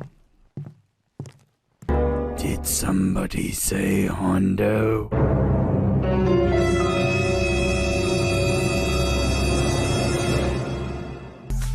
You're listening to the Escape Pod Cast. And welcome back, ladies and gentlemen. It's the end of the show. It's Patreon's Choice, where we do questions and stuff and such nuch. So, yeah, Paul, you told me not to look at the Patreon's questions, so I haven't. Yes, oh, something's gone funky. Yeah, in the cockpit. I'm behind taking you. care of it. I'm taking care of it. There we go. That was weird. Oh, I thought it was like a space ghost or something behind you in the cockpit. well, it I was did about go to coast to eject you. coast. I was All about right. to eject you. No, Scotty coming back to haunt here. All right. Zaz's questions. Okay. Got a few. Number 1, top 3 action films. Die Hard. Same. John Wick. And I'll go old school. I'll go Conan. Okay. For me, Gone in 60 Seconds is added to Die Hard and the original Matrix. Okay. Top 3 war films. I'm going to go first. You ready? Okay. Yeah. A New Hope, Empire Strikes Back, and Return of the Jedi. Okay.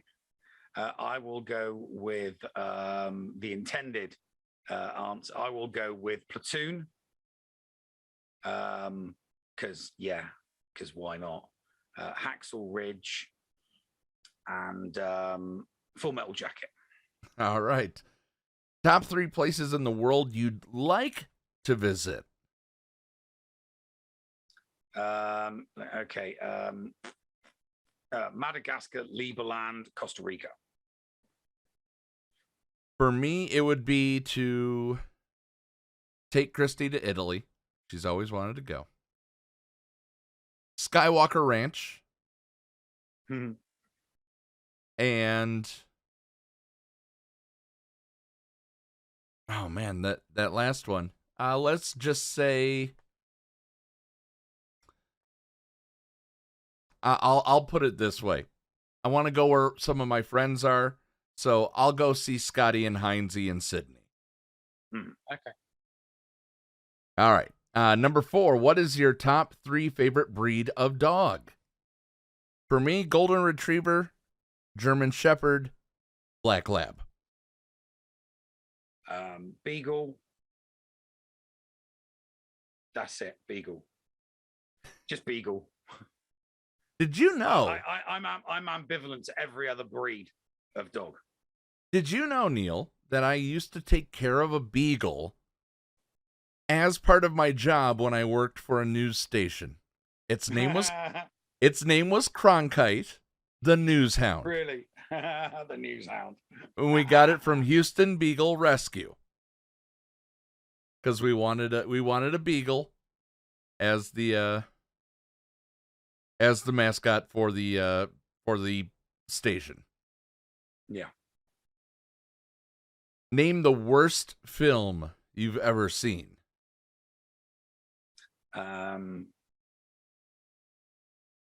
Worst film I've ever seen. Okay, worst film I've ever seen is The Sum of All Fears. I got up and left after the. I think you've told this story before. Yeah. I got up and it destroyed the Tom Clancy novel that much. I mean, Clear and Present Danger was bad enough, but when they rebranded it with Ben Affleck as Jack Ryan, I went and watched. I couldn't finish it. It just, that was it. It destroyed the Tom Clancy franchise for me, as far as I was concerned. The Tom Clancy franchise was dead after that. The worst movie I've ever seen, and a lot of people will disagree, Citizen Kane. Just so slow. So slow. And spoiler alert, it was his sled. Seriously? If there were if Citizen Kane was like a Star Wars movie, people would be calling for the head of Orson Welles over that. If it was like the Star Wars fandom. I don't know, because Orson Welles did a pretty good job with War of the Worlds. But okay, and Ron Howard did a great job with a bunch of films, but Solo ended up getting panned. Well, yeah, but different circumstances. You can't compare Orson Welles doing War of the Worlds to Ron Howard doing Han Solo story. I'm just saying that the amount of ways that people are up in arms about that kind of stuff. Well, no, that's just because we're in the 21st century, everyone has a megaphone. Back in the 1940s, 1950s, not everybody had a megaphone, So there's going to be, infinitely more criticism for every single thing that is ever done or said out there because, like I said, because everyone's got a megaphone. All right. Everybody can express an opinion. We're now going to play word association. Okay. And I want Cascade Fallen, the worst movie is not Earth Girls Are Easy. That's one of the greatest musicals ever. I want chat to play along with this as well. As soon as you hear a word, type the first thing that comes into your mind. Neil, I don't want you to think about a single one of these. Okay. And I'll go back and edit if I need to, okay? So hang on a minute. So you're going to say, I don't understand exactly. I don't know what I'm going to say one word. Yeah. Or two words. There's one that's two words. Yeah. You tell me the first word or two words, if it's a phrase, that comes to mind. Okay. All right. And we're doing this rapid fire for Zaz, one of our original supporters. Let's see what happens. Here we go. Ball. Red. Car. Blue. Star Wars. Luke. Jedi. Luke. Alien. Predator. Soldier. Sailor. Ballerina. Ice skater. Wood. Brick. Burger. Sausage. Smile. Frown. Sith. Jedi. Honor. Dishonor. All right. There you go. We'll find out what Zaz wanted with that.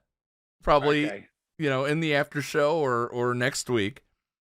Our last two come from Dr. Feelgood. And if anybody has any has the channel points, you can use them you can redeem a fourth segment question in Twitch chat. So, all right. Cascade, because I'm blonde is one of the greatest musical numbers ever in a musical.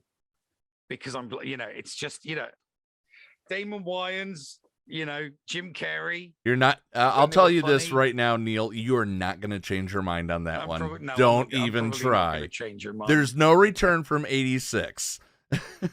All right. What is it? What was that Chorus Girls one? With what's her face from she was in Saved by the Bell.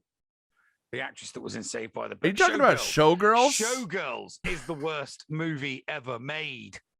Showgirls is worse than the first one to receive an NC-17 rating to be released in major theaters. Yeah, Showgirls is worse than I don't need to find something better to prove Cascade wrong. I just need to find something worse than Earth Girls Are Easy to prove it's not the worst. I don't need to find something better than it. And Showgirls, that's on the list. What was your favorite? Uncultured kids. Good. Dr. Feelgood asks, what was your favorite meal that your mother or father made you as a child? Now, I am going to have to explain, and this is probably not going to be a surprise to many people. I had a very, very bad food aversion due to some of the things I deal with on a daily basis. But my favorite food was cut up hot dogs with ketchup. I'm going to be honest. Yeah, mine was curry. Curry. All right. Beef madras. Yep, beef madras. All right. And then Dr. Feelgood then says, strolling down memory lane yet again. Who was your favorite school teacher growing up and why? For me, it was Mrs. Wozniak. I highly doubt that she'd ever hear this. But it was the year that I had had appendicitis, had my appendix removed. And I missed this performance by a local guitarist, coffee shop guitarist by the name of Kelly Clark.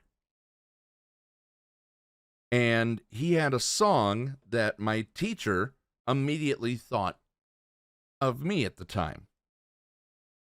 I was 12, 13. And it was a song called If You Pass a Penny. What she did is asked Kelly Clark, or Carrie Clark, not Kelly Clark, Carrie Clark, asked him to stop by my house and play some of the songs for me, and it really lifted my spirits. She thought enough of my well-being after seeing, after this school assembly, she personally, out of her own pocket, got Carrie Clark to come to my house where I'm resting after an appendectomy. So, thank you, Mrs. Wozniak. Neil?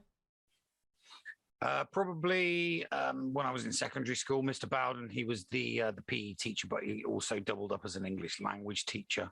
So aside from him arranging like dozens and dozens of different team sports, it was quite fun to have him for English because he'd come in, give everybody an assignment, and then he'd promptly leave again.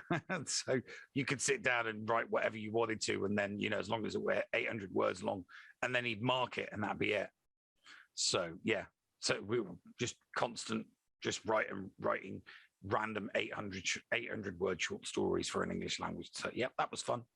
Did the words have to be sequitur?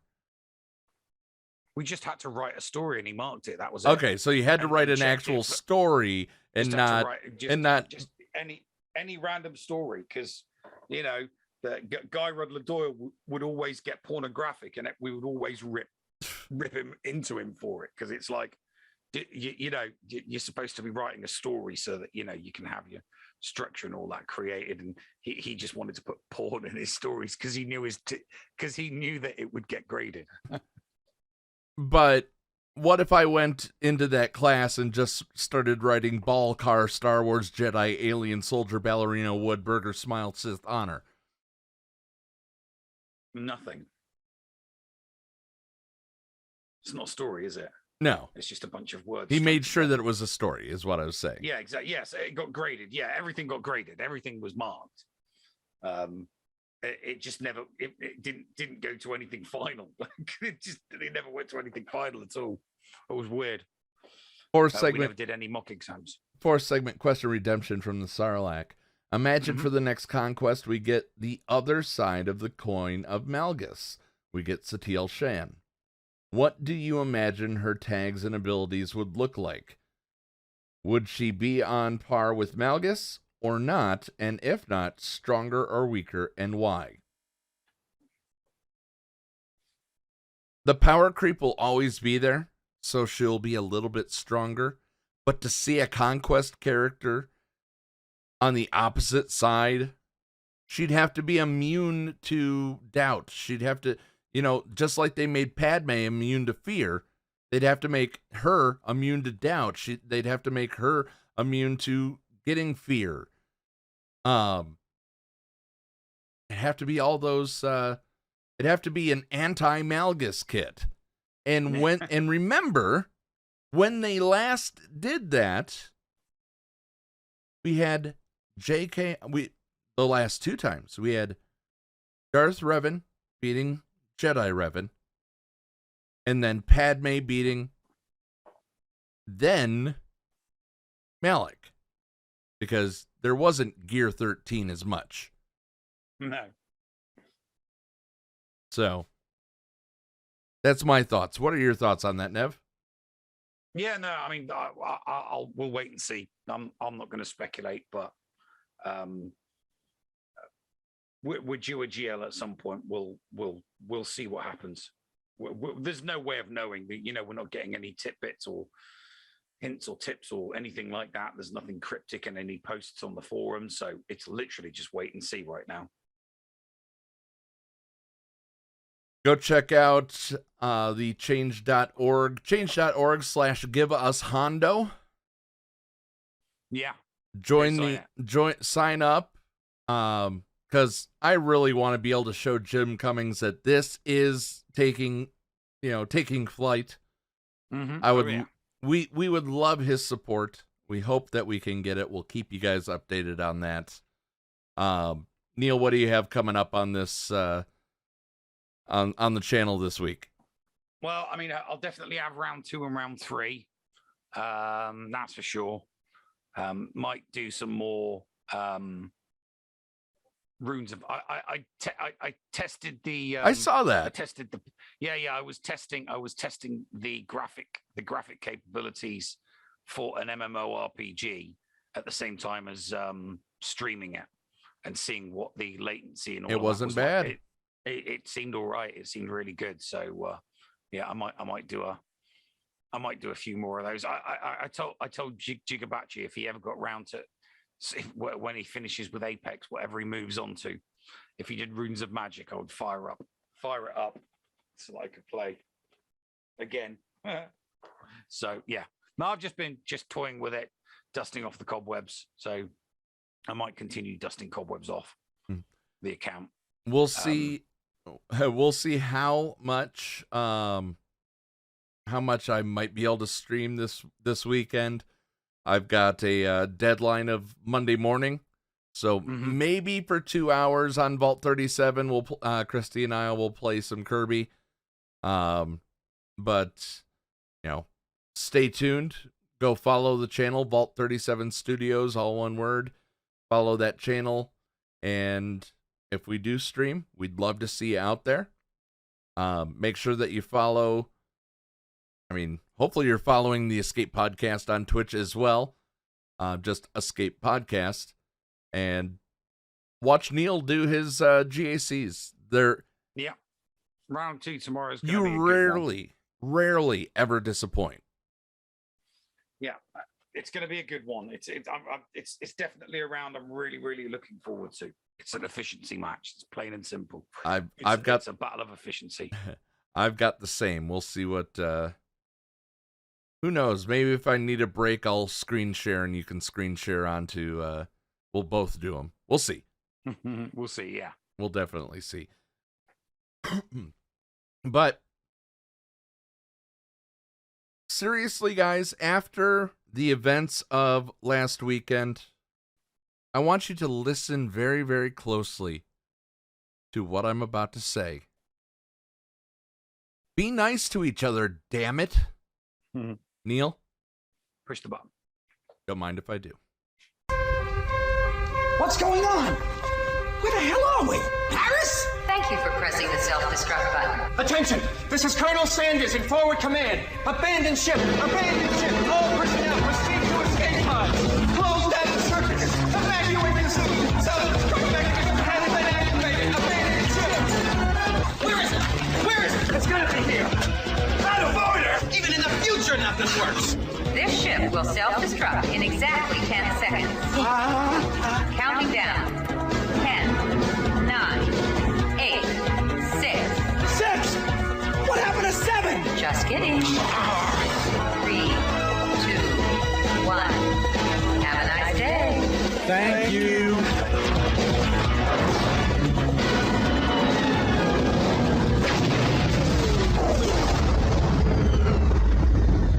Hello, friends. This is Thaddeus from Going Nerdy. The Escape Podcast was filmed in front of a live studio audience full of tweaked out murder bears. Sit, Ubu, sit. Good dog.